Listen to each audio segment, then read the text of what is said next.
Hey, my name is Shadowsense, and you're watching Vampire the Masquerade, Coteries of New York. We hung out with Benoit and Agathon last episode. Some interesting developments there. Juno was in Agathon's grandmother's apartment at some point and set off some wards. And then Benoit is Sophie's child.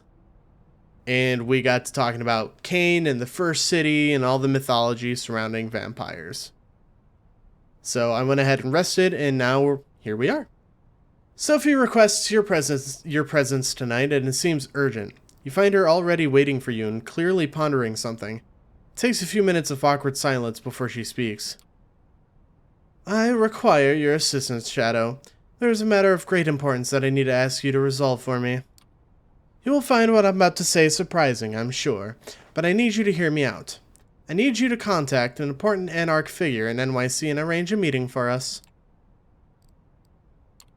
Wait, I'm pretty sure that we're not supposed to meet with the Anarchs. We're at war, right? The Prince does look unfavorably at those who meet with the Anarchs, that much is true. You'll find that with this, as many other things, the Camarilla's policies have more than their fair share of hypocrisy inherent in them. It comes hand in hand with using medieval power structures. What we are forbidden to do, the Prince may do willingly. Some of these things can be done in the open, while others are kept secret as to not invite discord and discontent. I need to contact a man named Torque. He's an influential member of the movement and, like most of them, very suspicious of the Camarilla. That's why I'm sending you to extend my invitation. How do I know he'll even talk to me? He won't. Not yet, anyway.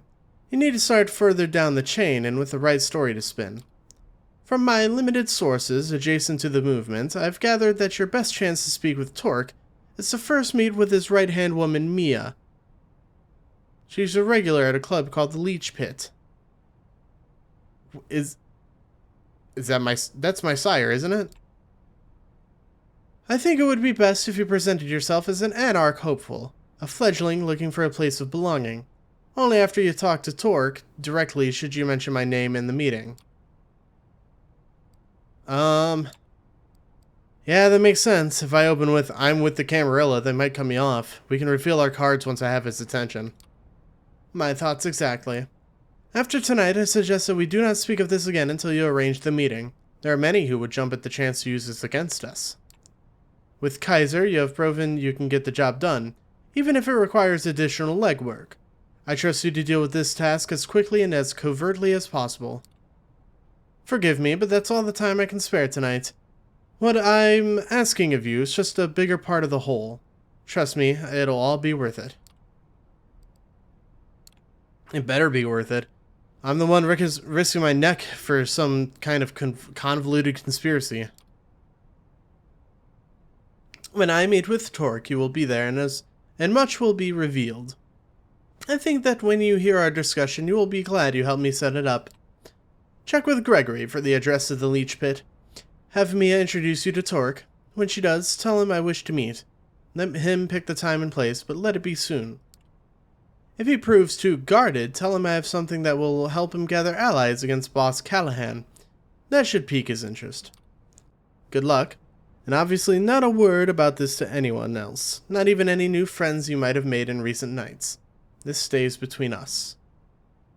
The way she says that final sentence suggests a not-so-veiled threat, but her warm smile belies that impression. You want her to keep trusting you. You wouldn't want to disappoint her. Gregory gives you the address. The club is in Brooklyn. Apparently it's some kind of heavy metal bar with a dedicated concert space. Time to pay this Mia a visit. The place is teeming with people tonight. You arrive in the middle of a concert. The music is loud, almost deafening, and it takes you a while to get used to it. You recognize a phrase or two of the lyrics and realize that you know the song they're playing. A poster confirms your suspicion. It's a Life of Agony tribute band, and they're not half bad. I've never listened to Life of Agony, if that's a real band. So perhaps I should. A group of a few dozen patrons are tightly packed together, and the smell of their sweat and youthful, excited blood overwhelms you momentarily. It's with some difficulty that you turn to the task at hand. You've heard your share about the Anarchs and how they fit into kindred politics, but you only have your short encounter in Corona Park to which to base your actual opinion of the faction. That might have just been a horrible first impression, but you're keeping your guard up just in case. You take a walk around the club. There are a few side rooms and a spacious bar area. You listen in on conversations taking place with voices hoarse from shouting. Walk in on a particularly sloppy threesome in the bathroom, and eventually hit the dance floor for a better feel of the place.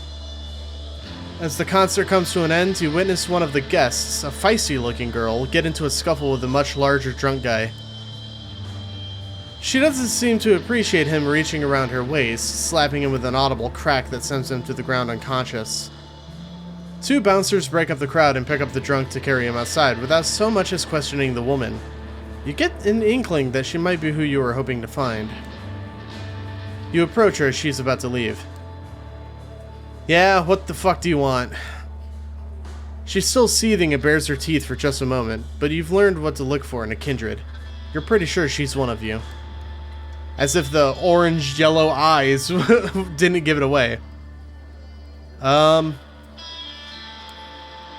I'm kind of new to this whole being dead thing. Kinda introducing me to the way you Anarchs handle it? Ugh, seriously, that's the best line you came up with? She doesn't smile, but she doesn't hit you either. Follow me behind the bar. God, that music was really loud. She leads you through the bar into a back door that leads into a side room. Indie metal band posters are plastered on every wall, some of them 20 or more years old judging from the tour dates. An old sticky table and some rickety chairs are the only pieces of furniture here. Sit down. Oh, why don't you sit down? Now I'm gonna go ahead and... Sure. You take a seat as the woman leans against one of the walls. The name's Mia. I'm guessing your visit here isn't a happy coincidence. I don't know you, so you're either new in New York or kept an outstandingly low profile. Both sound suspect. So before we take these pleasantries further, answer me this. Who do you run with? I'm independent. I don't bow to anyone. Isn't that adorable?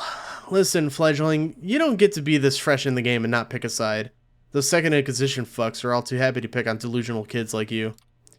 So are the cams. They offer you rewards aplenty for your servitude, but never actually deliver.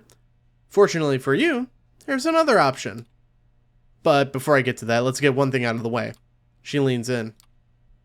If this is some clever ploy to oust me from my domain, or if you're just here to spy on me and the movement, I'll make sure that you don't enjoy undeath much longer. Got it? You can tell it's a purely rhetorical question. Right. Here's the pitch. The Camarilla likes to think they're the vanilla option, what the Prince Bitch Panhard pretends that they were always in charge. But New York has never been a fully cammy city. They might have won the city in '99, but cams have had their asses handed to them many times over the years, and the movement has been here for at least as long as they have. Hell, I moved to NYC before World War II, and that was a good while after I saw the Camarilla for what they are. A way to keep us all subservient and in line. The Ivory Tower will tell you that they're the only safeguard for the traditions, and that's kind of the problem. There's only one tradition we in the movement feel should be respected. The Masquerade, obviously. Everything else, ask the Prince and she'll tell you it's a logical continuation of the Masquerade, but it's really just a way to keep the elders powerful and in control. She grimaces. But here's the thing. For all the talk of us bloodsuckers being solitary creatures, we need a community to keep up the Masquerade. Community, yes, but authority? Not so much. We need a council of peers to keep the assholes and power-drunk fledglings in check, but not a feudal prince to tell us where to feed or who to hunt down when they step on their toes. She takes a brief break from her indignant rant. So you Anarchs don't have a ruler? A ruler? No. But leaders? Sure. Most follow old Boss Callahan's lead. Is Callahan like a kind of prince but for Anarchs? Yeah, that's about right, which isn't the way things should be. If you're concerned about being well received in this city, you might need to go through Callahan. But if you're serious about the Anarch cause itself, he's not your guy. Callahan eats up fledglings like you and shits out self-preservation. His position as Baron is mighty shaky now, not at least due to the fact he's backstabbed more than his fair share of allies. Now, Baron is a term I'm more familiar with because, with LA by Night being taking place in California is like the place where all the Anarchs have. There's like no Camarilla in California. And so like, you got the Baron of the Valley, which was Victor Temple, and you got the Baron of San Francisco, etc. So I'm more familiar with that term than Prince, obviously. So he's doing what any other old fart in a position of power would do. He's doubling down. Negotiations are out, intimidation is in, tightening ranks as a precaution against the Second Inquisition. She surprises you by hacking and spitting on the ground in disgust. If you spent some time with the Cams, that should sound very familiar to you. He's no better than Panhard and her cronies at this point.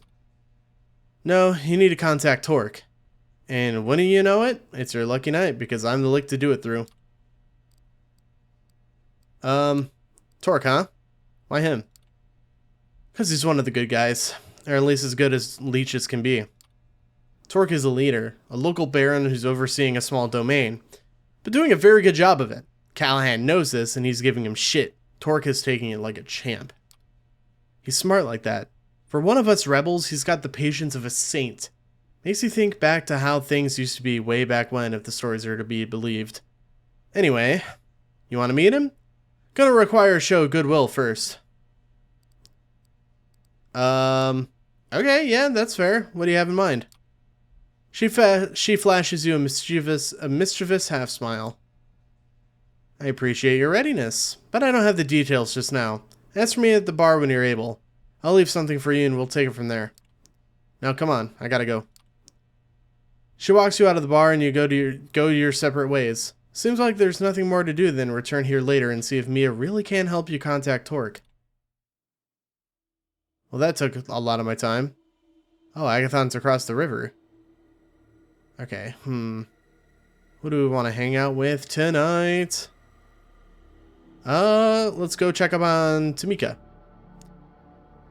A tapping on the window, a small grayish bird flying off, a small piece of paper left on the windowsill. Prospect, ASAP, Tam. As you open the blinds, you're able to spot a small grayish bird flying off into the light. Or into the night, rather. Looking down, you notice a small piece of paper on the windowsill. Prospect, ASAP, Tam. Third time's a charm, you think to yourself, as once again you cross the gate of Prospect Park and head for Tamika's Haven. To your surprise, you find her out in the open, sitting on the lawn, surrounded by a host of woodland creatures, birds and squirrels mostly. The critters each patiently await their turn as she flicks seeds at them. It looks almost whimsical in a twisted sort of way. Hey Tam, surprised to see you out in the open. Yeah, maybe I'm just sick of hiding. She scatters the remaining seeds onto the grass and hops to her feet. I've been doing some digging. The Inquisition has a safe house up in Manhattan. I think that's where they're keeping him. The scarred one, I mean. I want to pay them a visit. Kill that thing and as many of those SI bastards as I can along the way. Attacking a government safe house. Correct me if I'm wrong, but wouldn't that be considered a breach of the Masquerade? Yeah, and that's the least of our worries. Throw in a legion of armed goons standing on our way and an all-powerful vampire as the cherry on top. Look, I'm not stupid. I know it's risky as hell, and I'm well aware I might not be coming back. Still, it's something I have to do, with or without your help. Just so that we're clear, I think this is a terrible idea. But I can't just sit around while you're getting yourself killed. So yeah, I'm going with you. So am I. He emerges from the shadows a mere few feet away from you. Son of a gun finally managed to sneak up on you. Tamika eyeballs him as he gets closer. You've seen that look before. She's clearly asserting her position, but this time it comes off as a formality rather than an actual challenge. How long have you been there, Raoul? Long enough. Still not buying that whole scarred one bullcrap, and taking a bite out of the Inquisition's collective ass is just too good to pass up. I want in. You better believe it. I was there, saw it with my own eyes. Sure you saw something. Whether or not it was the literal boogeyman they scare young ferals with is a whole different story. And with no due respect, you're hardly a fucking expert on the subject. Now, can we move this along? I'm itching to kill me some SI fucks. I guess we could use you. We need all the help we can get. Yeah. He deserves to be there to see the scarred one with his own eyes. Plus, my brother can be a pain in the ass, but he's one hell of a fighter. Raoul nods, a smile creeping up from the corner of his mouth. It's barely visible, but you can tell it pleased him to no end. She might as well have rubbed his tummy. Glad we're all on the same page. It's settled then. Let's go. Fucking finally. And with that, you leave the relative safety of Prospect Park, steeling yourself for things to come. We're gonna go kill some government fundies. As you get closer to your destination, you get the sneaking suspicion that Tamika's been pulling your leg. Following her lead, you take a turn from Broadway onto Fort Tryon Park. It doesn't seem to make sense, you think to yourself. There's only one spot between here and the Hudson River. But it can't be. Can it? Sure enough, as the stone facade of the cloisters comes into view, Tamika motions at you to keep out of sight. How the hell is this well-known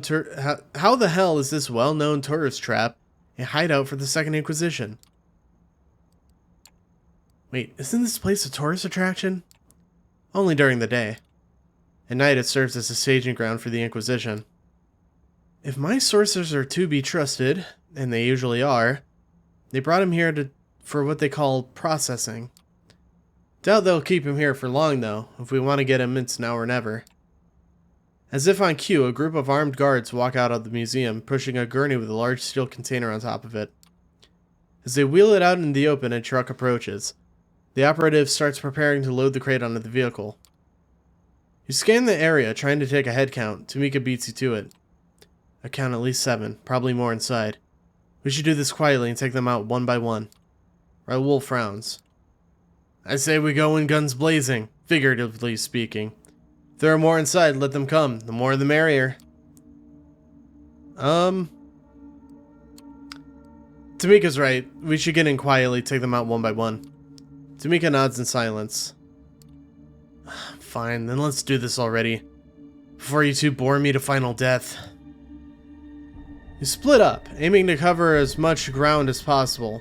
Sticking to the shadows, you advance, keeping track of one another's progress. You hardly even notice as Tamika takes out the first guard. Not a peep out of him. Trying to keep up, Raoul kills the one to your left. He's sloppy, takes a sweet-ass time bleeding the guy out. With his dying breath, the man lets out a yelp, drawing the attention of one of his comrades. With the guards fast approaching, you ponder your options.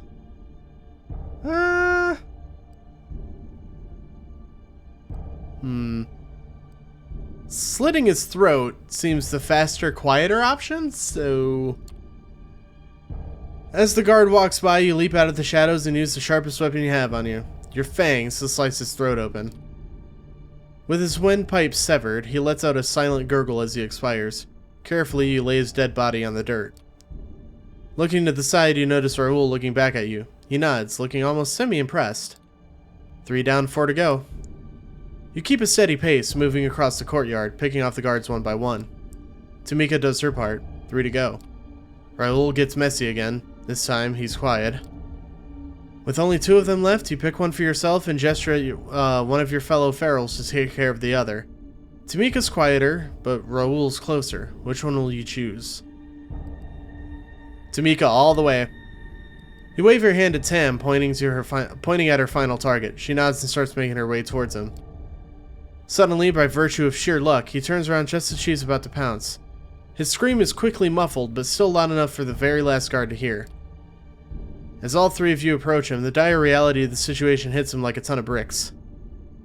Paralyzed with fear, he keeps shifting his aim from you to Tamika to Raoul. He is severely fucked and he knows it.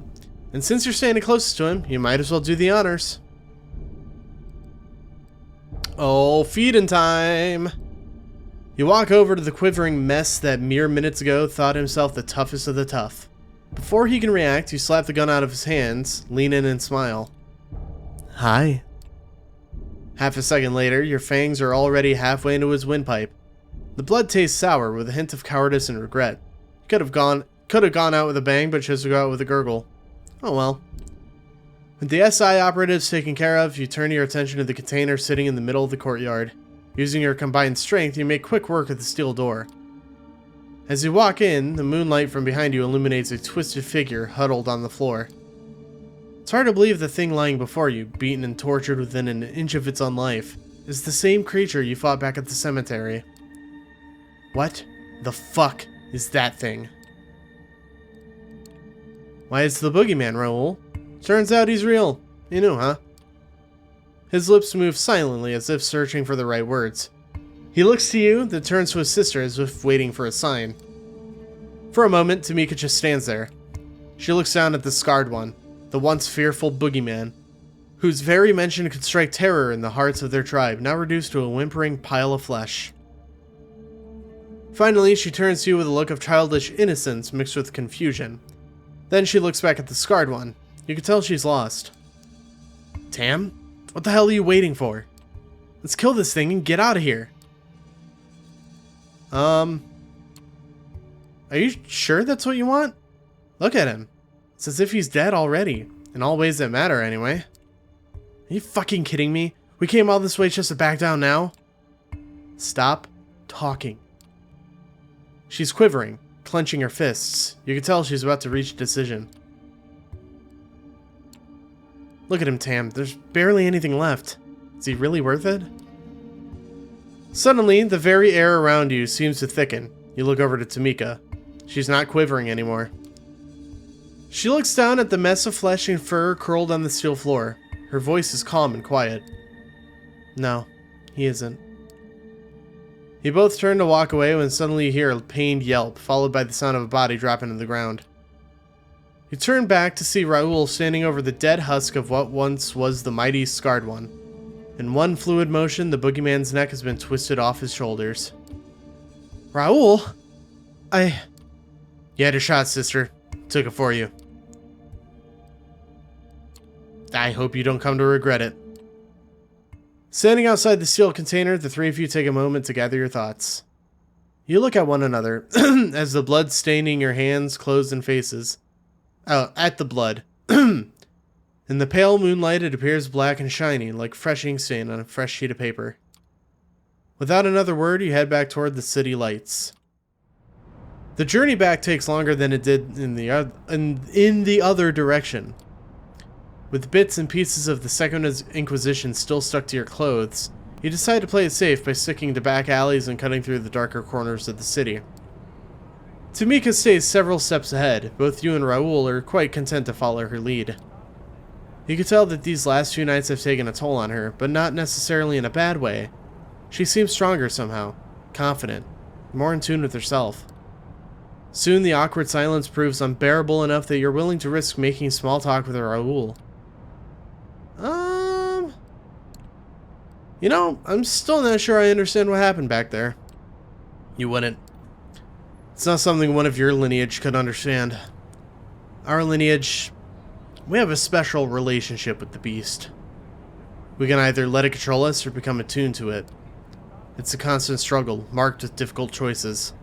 I think Tam just made one of them. And so did I. Pondering what you've just heard, the rest of the trip barely registers. To your surprise, you suddenly find yourself back at Prospect. Tamika keeps walking. She strides through the park gate like a queen of old, returning after a victorious conquest. You want to call out to her, but Raoul stops you with a gesture. Not yet. Give her some time to process all this shit. She'll let you know when she's ready. And hey, you did alright. I mean, don't get me wrong, you're still an asshole, but yeah, thanks. He smiles at you. Wonders never cease. See you around. And with that, he follows in his sister's footsteps. A weird smile creeps on your face as you meld into the New York night. Well, that was nice. We finally had a nice interaction with Raoul. I quite enjoyed that. So, I'm going to go ahead and end this episode here. So, thank you guys so very much for watching the video. If you liked it, give it a thumbs up. If you want to see more videos like this one, please consider subscribing. And until then, I'll see you guys next time. Bye-bye.